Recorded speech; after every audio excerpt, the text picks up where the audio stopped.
Mission ज्ञान और शिक्षा विभाग द्वारा संचालित इस ऑनलाइन प्लेटफॉर्म में मैं संदीप कुमार शर्मा, व्याख्याता वाणिज्य, सभी विद्यार्थियों का आज के इस सेशन में हार्दिक स्वागत और अभिनंदन करता हूं। एक और महत्वपूर्ण जो चैप्टर है उस पर हम आज के सेशन में चर्चा करेंगे। जैसा कि आप थंबनेल देख रहे हैं, आज का जो अपना चैप्टर है वो स्टार्ट होगा फर्म का समापन, यानी डिसोल्यूशन ऑफ फर्म, किस तरीके से एक साझेदारी फर्म का समापन होता है। आप सब जानते हैं कि 12वीं अकाउंटेंसी में दो बुक चलती हैं। एक बुक होती है एक बुक है आपकी कंपनी और दूसरी बुक है आपकी पार्टनरशिप। यानी यूँ कहें कि जो पहला भाग है वो आपका पार्टनरशिप से रिलेटेड है और जो दूसरा भाग है वो आपका कंपनी से रिलेटेड है। पार्टनरशिप की जो बुक्स है उसमें आपके 4 चैप्टर हैं। कितने चैप्टर हैं? 4 चैप्टर हैं और ये 4 चैप्टर हैं वो 35 नंबर के। ये 4 चैप्टर हैं वो आपके कुल मिला के 35 नंबर के बोर्ड एग्जाम में है। इसके अलावा पार्टनरशिप से रिलेटेड आपका कोई भी बड़ा कंपटीशन एग्जाम होता है, वहाँ पर भी इस पार्टनरशिप से क्वेश्चन है आपको देखने को मिलते हैं। 3-4 क्वेश्चन है वो देखने को मिलते हैं। अभी आपकी हाफ ईयरली एग्ज़ाम भी होनी है दिसंबर में, और आप सब जानते हैं कि भाई बोर्ड का ये नियम है कि आपकी हाफ ईयरली एग्ज़ाम में बोर्ड का 100% सिलेबस है वो आता है। जो लोकल एग्ज़ाम होती हैं जिसमें आपकी 6 है, 7 है, आपकी 9 है, 11 है, उनका जो पैटर्न है या सिलेबस है वो 70% हाफ ईयरली एग्ज़ाम में आता है। जबकि बोर्ड एग्ज़ाम है 10वीं 12वीं, उसमें आपका 100% है वो पाठ्यक्रम है वो क्या आएगा, हाफ ईयरली एग्ज़ाम में आएगा। तो कुल मिला के ये 35 नंबर की ये आपकी बुक्स है। इसमें से आपके 35 नंबर है वो बोर्ड एग्जाम में पूछे जाने। अब किस तरीके से ये 35 नंबर आप लेके आते हो वो आप पर डिपेंड है। तो इसके जो स्टार्ट के 3 चैप्टर हैं वो हमने कंप्लीट कर लिए हैं, जिसमें आपके पार्टनरशिप का जो पहला चैप्टर जिसमें साझेदारी एक सामान्य परिचय, जो आपके 7 नंबर की आपके बोर्ड एग्जाम में उससे क्वेश्चन पूछे जाने। दूसरा था साझेदार का प्रवेश, यानी नए साझेदार का प्रवेश, वो आपका 11 नंबर का था। तीसरा आपके साझेदार का अवकाश ग्रहण और मृत्यु पर लेखे, वो भी आपका 11 नंबर का था। और अब ये अपना लास्ट इस बुक्स का लास्ट चौथा चैप्टर है जो आपके 6 नंबर का। कुल मिला के ये 35 नंबर है वो आप इस बुक्स में से ले सकते हो। तो 3 चैप्टर है वो मैंने कंप्लीट करवा दिए हैं और उनका जो पोर्शन है लगभग आपका 29 नंबर का कवर हो चुका है। इसमें अगर किसी विद्यार्थियों को कोई शंका हो तो वो कमेंट जरूर करे, उसका समाधान किया जाएगा। तो इस बात पे आपको विश्वास रखना है, जो चीज़ हम आपको बता रहे हैं उनको पढ़ना है और उनको पढ़ोगे तो निश्चित रूप से आपको बेनिफिट भी मिलेगा। ये हमारा जो सेशन है वो आरबीएसई है, सीबीएसई है, एमपी बोर्ड, यूपी बोर्ड, यानी तमाम उन विद्यार्थियों के लिए महत्वपूर्ण होने वाला है जो 12वीं बोर्ड एग्जाम में और विशेषकर कॉमर्स की जो एग्जाम दे रहे हैं उनके लिए ये सेशन है वो फायदेमंद होगा। तो स्टार्ट करेंगे आज के सेशन को। जो अपना 4 नंबर चैप्टर है फर्म का समापन, उसकी क्या परिस्थितियां होंगी और किस तरीके से समाधान होगा उस पर हम चर्चा करेंगे। स्टार्ट करें आज के सेशन को। तो आज के सेशन को स्टार्ट करते हैं और आज का जो सेशन है वो स्टार्ट हो रहा है आपका इस चर्चाओं के साथ। कौन सी चर्चाओं के साथ? कि भाई साझेदारी फर्म का विघटन, है ना। जो टॉपिक है वो चैप्टर का नाम है साझेदारी फर्म का समापन या विघटन। इसको हम क्या कह सकते हैं? समापन भी कह सकते हैं। डिसोल्यूशन ऑफ फर्म, साझेदारी फर्म का समापन और विघटन।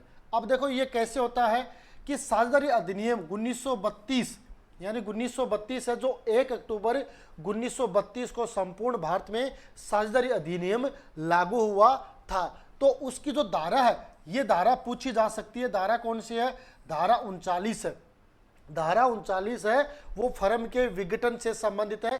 तो ये पॉइंट पूछा जा सकता है कि साझेदारी अधिनियम 1932 की धारा जो 39 है के अनुसार साझेदारों के मध्य, कौन से साझेदार? जो ऑल पार्टनर है, सभी साझेदारों के मध्य साझेदारी का विघटन ही फर्म का विघटन कहलाता है। साझेदारी का विघटन हो जाएगा और उसके साथ फर्म का विघटन भी हो जाता है। आपने दूसरा और तीसरा चैप्टर पढ़ा था, उसमें साझेदारी का पुनर्गठन हो रहा था, साझेदारी का पुनर्निर्माण हो रहा था, क्योंकि दूसरे चैप्टर में जब साझेदार प्रवेश करता है तो वहाँ पर साझेदारों की संख्या बढ़ रही थी, लेकिन व्यापार है, फर्म है, वो एज इट इज थी, वहाँ किसी प्रकार का कोई परिवर्तन नहीं था।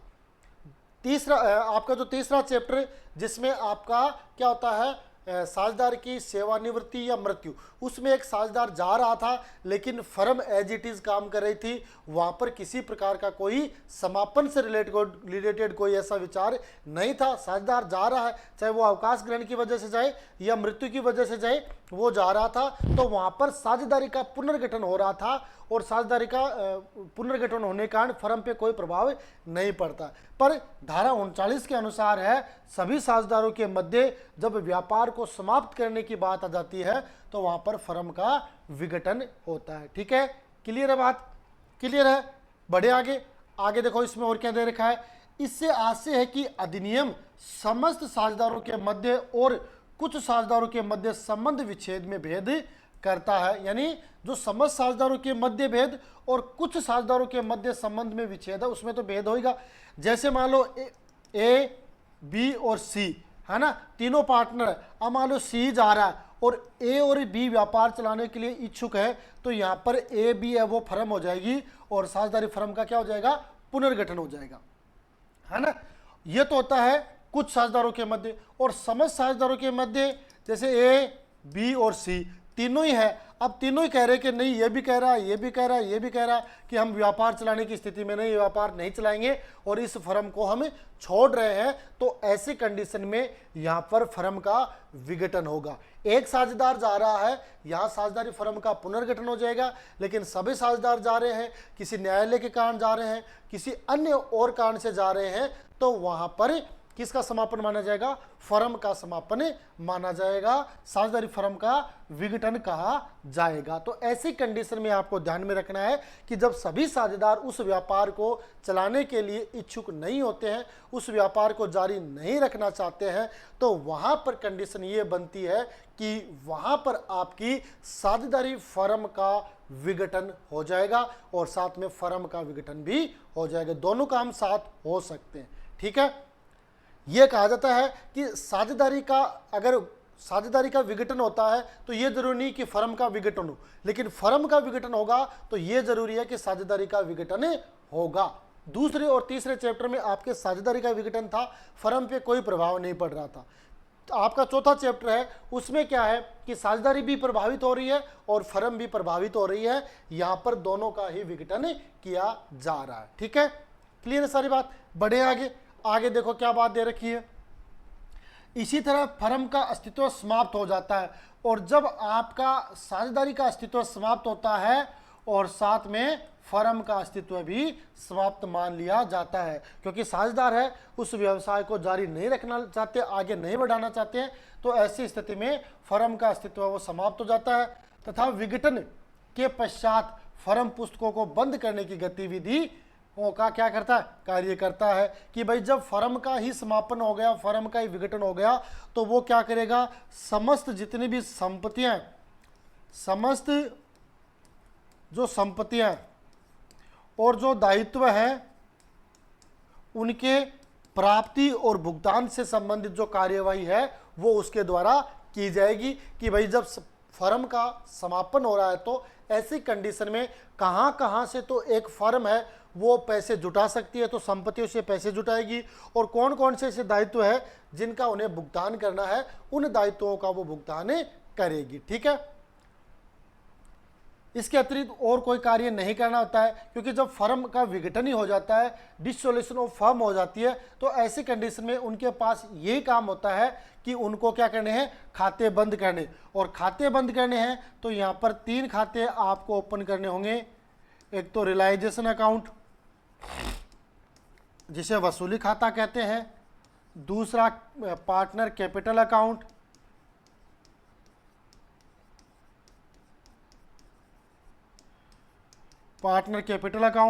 और तीसरा फिर आपका बैंक या कैश अकाउंट। ये 3 अकाउंट है इसमें खुलेंगे। पहला तो आपने देखा नहीं, क्योंकि जो पहला चैप्टर था आपका उसमें P&L इन्वेस्टमेंट अकाउंट था, दूसरे और तीसरे में आपका रिवैल्यूएशन अकाउंट था, और चौथे में आपका रियलाइजेशन अकाउंट है। रियलाइजेशन भी है वो आपके नाम मात्र खाते की प्रकृति का होता है, तो ये रियलाइजेशन अकाउंट है, इसमें खोलना पड़ेगा। पार्टनर कैपिटल पता ही है कि भाई जो पार्टनर फर्म को बंद कर रहे हैं, फर्म का समापन कर रहे हैं, तो ऐसी कंडीशन में उनकी पूंजी है वो ज्ञात की जाएगी और फिर वो पूंजी है वो उनको भुगतान की जाएगी। कंडीशन दोनों हो सकती है, अगर कम रहती है तो कोई साझेदार लेके भी आ सकता है, मंगवाई भी जा सकती है, और अगर कई बार कंडीशन ये होती है कि साझेदार के पास नहीं है तो उसको दिवालिया भी घोषित किया जा सकता है। साथ में गवर्नर बनाम मर्रे नियम भी यहाँ पे लागू होता है, वो कंडीशन भी अपन आगे देखेंगे। तो यहाँ पे ये होता है फर्म के विघटन के पश्चात समस्त संपत्तियों को बेचा जाएगा। संपत्तियां उनको क्या किया जाएगा, बेचा जाएगा, और समस्त जो दायित्व है उनका क्या किया जाएगा, भुगतान किया जाएगा। क्योंकि अब फर्म अपना व्यापार है वो जारी नहीं रखना चाहती है, तो ऐसी कंडीशन में फर्म क्या करेगी, अपने पास जितनी भी जो असेट्स है उनको क्या करेगी, सेल करेगी, असेट्स को सेल आउट करेगी, और साथ में जितने भी जो लायबिलिटीज है उनका उन्हें पेमेंट करना पड़ेगा। क्योंकि फर्म दिवालिया नहीं हुई है, फर्म को वो आगे जारी नहीं रखना चाहते हैं, ऐसी कंडीशन में फर्म है वो समस्त लायबिलिटीज है उनका पेमेंट उसके द्वारा किया जाएगा। अगर वो ऐसा नहीं करती है तो एक तरीके से ये व्यापार में धोखा होगा, और न ही वो फर्म है उनको ऐसा करने दिया जाएगा, क्योंकि जितने भी जो क्रेडिटर है उनके लेनदार है उनको उन्हें पेमेंट करना पड़ेगा। बैंक है तो उनको पेमेंट करना पड़ेगा। कुल मिला के चौथा जो चैप्टर है आपका इससे रिलेटेड है कि जब फर्म का विघटन हो जाता है तो ऐसी कंडीशन में कंपनी है या फर्म है वो अपने समस्त संपत्तियों को बेचेगी, और उनसे जो पैसे प्राप्त होंगे उनका वो क्या करेगी, भुगतान दायित्व के रूप में जितने भी लायबिलिटीज है उनका भुगतान करेगी। कुछ कंडीशन ऐसी हो सकती है कि कोई साझेदार है वो अगर किसी संपत्ति को लेना चाहता है तो उसकी लायबिलिटीज में से वहाँ से अपन कम कर देंगे, साथ में अगर कोई दायित्व भी लेना चाहता है तो वहाँ पे भी उसके दायित्व है वो कम हो जाएंगे। तो इस तरीके से जब एक फर्म का विघटन होता है तो मुख्य रूप से उस फर्म के पास क्या काम रहेगा, जब विघटन की शर्त होते ही समस्त संपत्तियों को बेचा जाएगा और दायित्वों का भुगतान किया जाएगा। ठीक है, क्लियर है। आगे देखते हैं। देखो जब भी साझेदारी का विघटन होता है, क्योंकि दो अंतर है, ये तो क्या है आपकी साझेदारी का विघटन है ना, एक होता है फर्म का विघटन। मैंने अभी आपको बताया था कि जब साझेदारी का विघटन होता है तो ये कोई जरूरी नहीं कि फर्म का विघटन हो, लेकिन जब फर्म का विघटन है उससे पहले साझेदारी का विघटन होगा। साझेदारी का विघटन कैसे होगा, देखो अकेली साझेदारी के विघटन में तो मैंने अभी आपको उदाहरण देके बताया कि मान लो ए, बी और सी तीन पार्टनर है, ए जा रहा है तो ये दोनों व्यापार चला रहे हैं, तो यहाँ पर साझेदारी का विघटन हुआ, साझेदारी का पुनर्निर्माण हुआ, तो यहाँ पर फर्म पे कोई प्रभाव नहीं पड़ा क्योंकि व्यापार है वो कंटिन्यू चल रहा है। दूसरी कंडीशन आती है कि भाई ए, बी और सी तीनों है और तीनों व्यापार नहीं चलाना चाहते, व्यापार को आगे नहीं बढ़ाना चाहते, तो यहाँ पर पहले साझेदारी का विघटन हो गया और फिर फर्म का विघटन हो गया।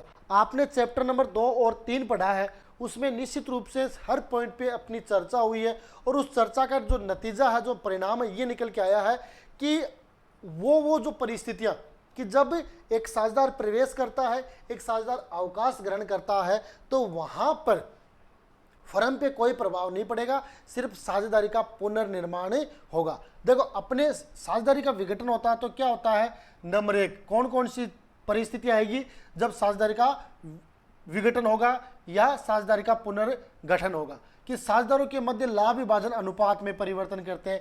कब भी उनके मन में विचार आ गया, पहले जो अनुपात था, हो सकता है जो 3 पार्टनर है, जैसे मान लो ए, बी और सी 3 पार्टनर, पहले मान लो वो 1 और 1 के अनुपात में बांट रहे थे।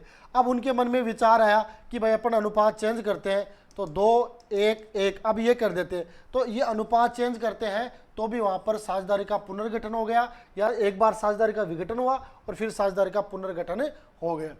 नए साझेदार के प्रवेश, admission of a new partner, नया साझेदार है, न्यू पार्टनर एडमिशन लेता है, तो वहां पर भी साझेदारी का विघटन होता है। ये आपने चैप्टर नंबर 2 में चर्चा कर ली है। नए साझेदार के प्रवेश से संबंधित 11 नंबर का ये चैप्टर है। इसमें से 11 नंबर के क्वेश्चन है वो बोर्ड एग्जाम में पूछे जाएंगे। ठीक है, तो ऐसी कंडीशन आती है तो वहां पर भी साझेदारी का विघटन होता है। तीसरी कंडीशन, साझेदार का अवकाश ग्रहण करना।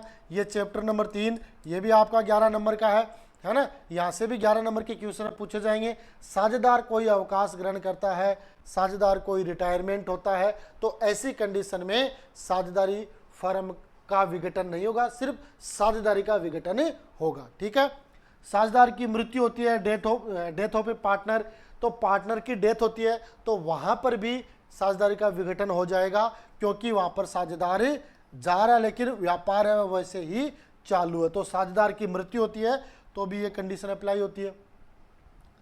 5वां पॉइंट है साझेदार का दिवालिया होना।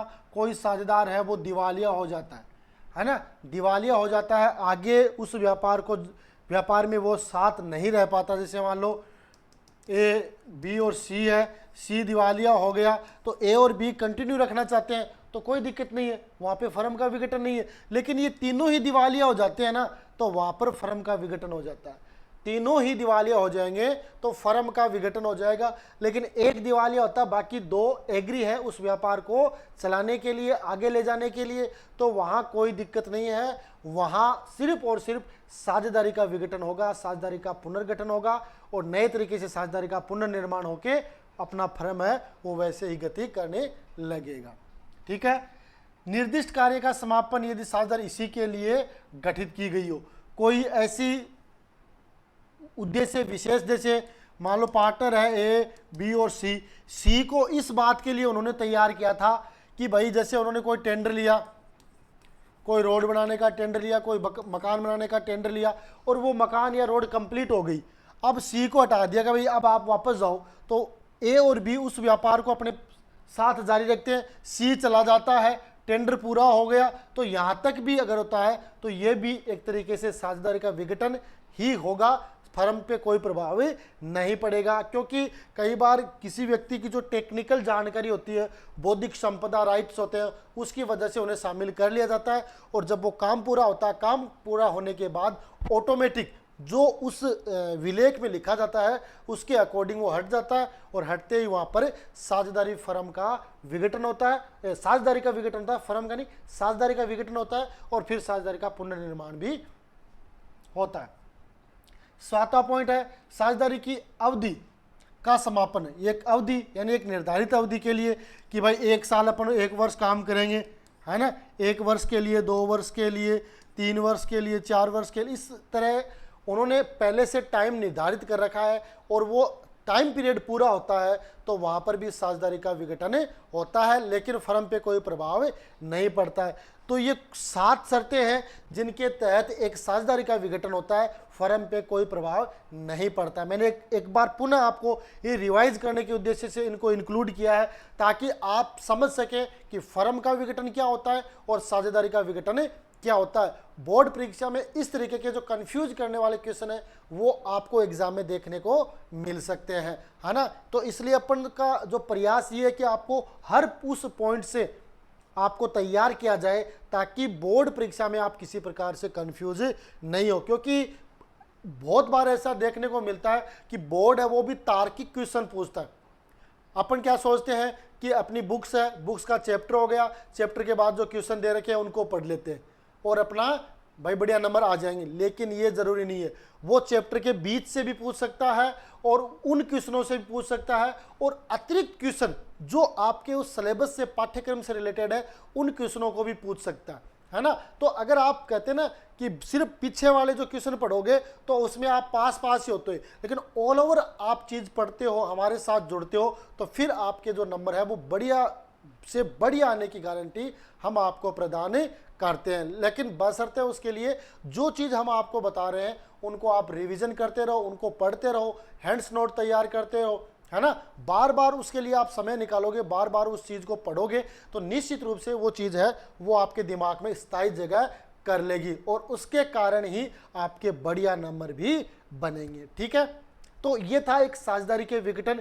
निश्चित रूप से आज के सेशन में एक छोटी सी चर्चा, जिसमें अपना आज का जो चैप्टर है, चैप्टर नंबर 4 अपन ने स्टार्ट किया, और जो आपके 6 नंबर का बोर्ड परीक्षा में होने वाला है।